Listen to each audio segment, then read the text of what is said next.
Hello बच्चों, आज हम चैप्टर नंबर 14 वेव्स के एग्जांपल्स फर्स्ट एंड सेकंड देखेंगे. Okay, example 14.1 and 14.2.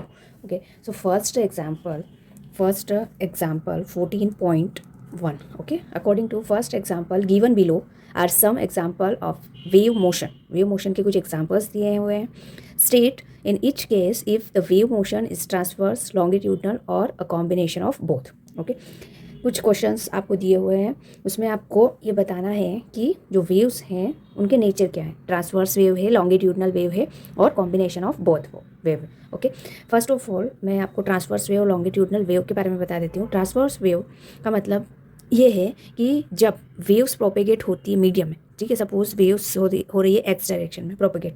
ओके, और मीडियम के जो पार्टिकल हैं वो वेव्स की डायरेक्शन के perpendicular up and down motion कर रहे हैं. ओके, वेव्स की डायरेक्शन के perpendicular, then this type of wave is transverse wave.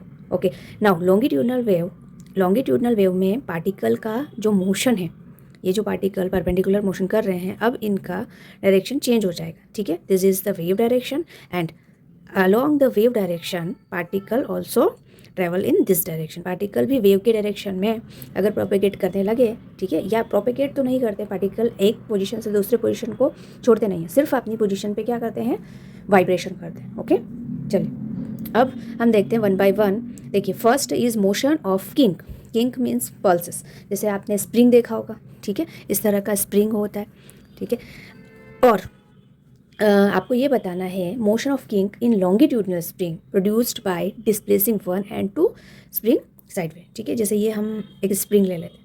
अगर स्प्रिंग को आप यहाँ से वाइब्रेट करेंगे, ठीक है, इस कॉर्नर से आप क्या करोगे, इसको पुल करोगे तो धीरे धीरे वाइब्रेशंस यहाँ तक आ जाएंगे, सेकेंड हैंड तक.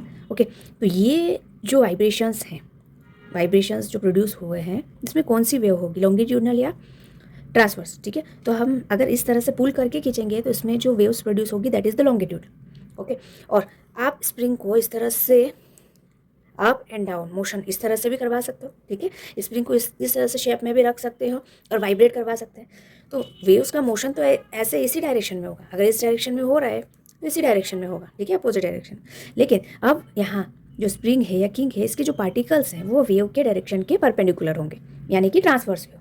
तो इसमें लॉन्गिट्यूडनल भी हो सकता है, ट्रांसवर्स भी हो सकता है. Okay, so first is longitudinal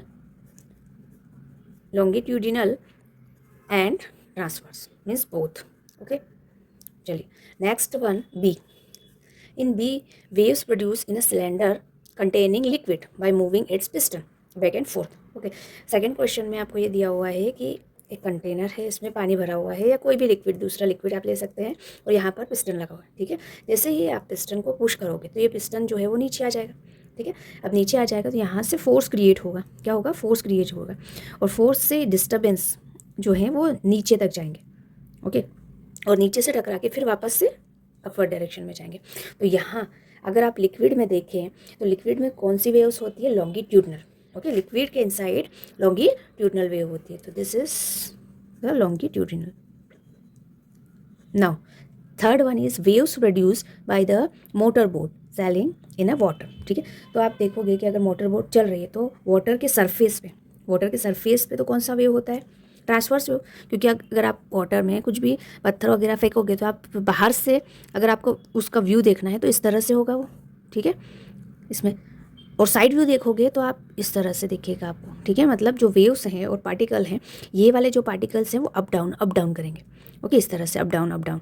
and ये क्या है, ट्रांसवर्स वेव. तो सरफेस पे transverse and inside the liquid हमने पढ़ा है लॉन्गिट्यूडनल, तो सी का आंसर क्या हो जाएगा, both. Okay, and last ultrasonic waves in a air produce by the vibrating quartz crystal. Ultrasonic waves means sound. ठीक है, साउंड वेव में इंफ्रासोनिक होता है, एक इंफ्रासोनिक होता है और एक होता है अल्ट्रासोनिक. ठीक है, और इसके बीच का जो रेंज है वो हम ह्यूमन ईयर सुन सकते हैं. ठीक है, इसका जो रेंज होता है 20 हर्ट्ज टू 20,000 हर्ट्ज. ठीक है, इस रेंज का, इस डेसिबल का साउंड जो है ह्यूमन सुन सकते हैं, ठीक, कैपेबल होते हैं. ओके, बट इंफ्रासोनिक मतलब 20 हर्ट्ज से बिलो फ्रिक्वेंसी एंड 20,000 से above frequency means ultrasonic and infrasonic sound को हम नहीं सुन सकते. Okay, so this is the sound wave, और साउंड वेव कैसी होती है, longitudinal. Okay, so answer D is longitudinal. Clear? Now next question 14.2. Okay, question number 14.2 में आपको एक इक्वेशन दी हुई है, डिस्प्लेसमेंट की एक इक्वेशन दी हुई है. Okay, 0.005 sine 80.0x minus 3.0 t. Okay, आपको इसमें ये जो वैल्यू है ये एम्पलीट्यूड है. अगर आप इस इक्वेशन को इससे कंपैरिजन करें, this is amplitude A sine के एक्स माइनस ओमेगा टी. ठीक है, हम इससे कंपेयर करेंगे तो के की वैल्यू 80 है, ओमेगा की वैल्यू क्या है 3. सो एम्पलीट्यूड हमें फाइंड करना है. Will find so many things, amplitude, wavelength, period, time period, frequency. Okay, और लास्ट में हमें ये भी कैलकुलेट करना है डिस्प्लेसमेंट की वैल्यू क्या होगी at x is equal to 30 centimetre and time is equal to 20 second. ठीक है, सो फर्स्ट इजीली आप एम्पलीट्यूड निकाल सकते हैं. एम्पलीट्यूड को निकालने के लिए कुछ नहीं करना है, ये जो वैल्यू होती है वो एम्पलीट्यूड की ए से डिनोट करते हैं, तो A is equal to 0.005 metre. Okay, is the amplitude. Now B में आपको वेवलेंथ फाइंड करना है. बी में आपको वेवलेंथ फाइंड करना है. वेवलेंथ कैसे फाइंड करेंगे? तो हमने वेव नंबर का एक फॉर्मूला पढ़ा है.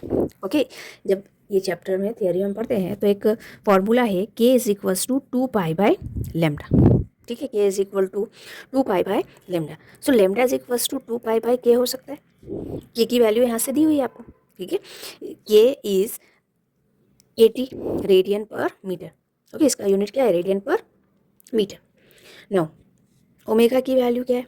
So omega T means 3 radian पर सेकेंड. बस आप के की वैल्यू यहाँ पर पुट कर दीजिए. 2 इंटू पाई की वैल्यू है 3.14 एंड के इज 80. जब आप इसको कैलकुलेट करेंगे तो lambda is equals to 7.85 centimetre. Okay, no see, आपको टाइम पीरियड फाइंड करना है. क्या फाइंड करना है? Time period. ओके, तो मैं एक और फॉर्मूला पढ़ा है टाइम पीरियड का या ओमेगा का, टी इज इक्वल्स टू 2π/ओमेगा. ठीक है, तो चलिए टाइम पीरियड हम फाइंड करेंगे. T is equals to 2π/, omega की वैल्यू क्या है 3, यहाँ पे 3 पुट कर दीजिए. T is equals to 2 into 3.14 divide by 3. Okay, so your answer is 2.09 second. Now frequency भी फाइंड करना है, तो फ्रीक्वेंसी क्या होता है? टाइम पीरियड का रेसिप्रोकल, सो 1/t कर दीजिए.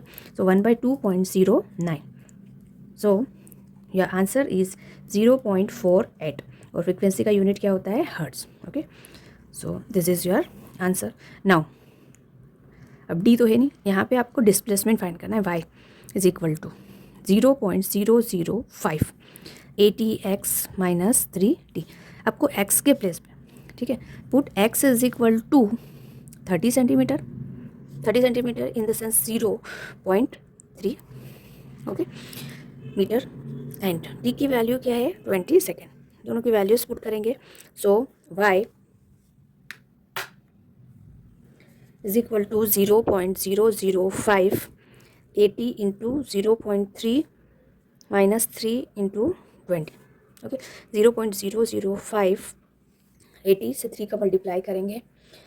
सो आंसर है आपका यहाँ पे 8 या 24 हो जाएगा. ठीक है, मतलब 24 minus 60. So 0.005 sorry this is sine theta होता है ना, तो साइन थोड़ा जो वैल्यू है वो साइन में है.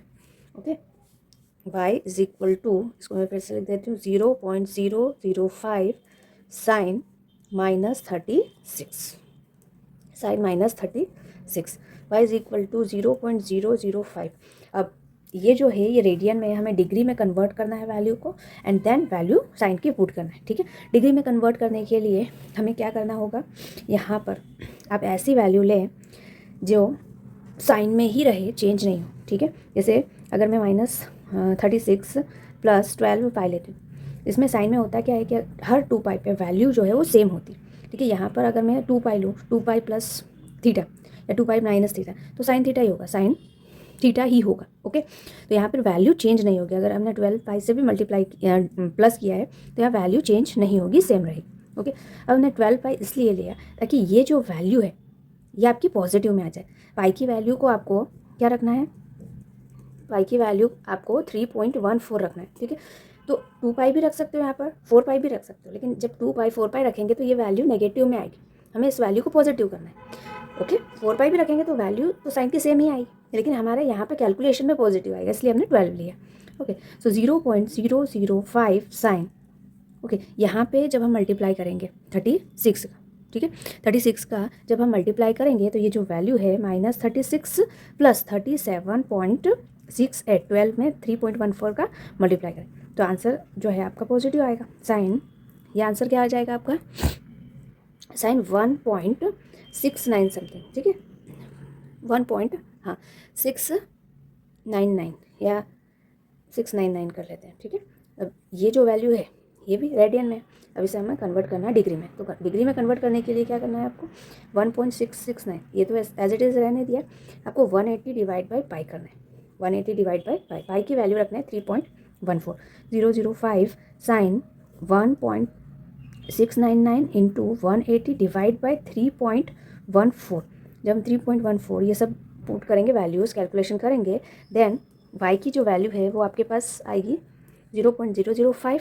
ओके साइन यहाँ पे आपका अप्रोक्स वैल्यू आएगा 96.3, ठीक है, एंड 96 अराउंड ये 90 या अराउंड ये वैल्यू है। ओके सो हम अप्रोक्स में 0.05 और साइन 90 मतलब 1 ले लेंगे। Okay so final answer, your final answer is y is equal to 0.005 metre. Okay done, or we can say 5 mm. Clear? This is your answer. Thank you so much.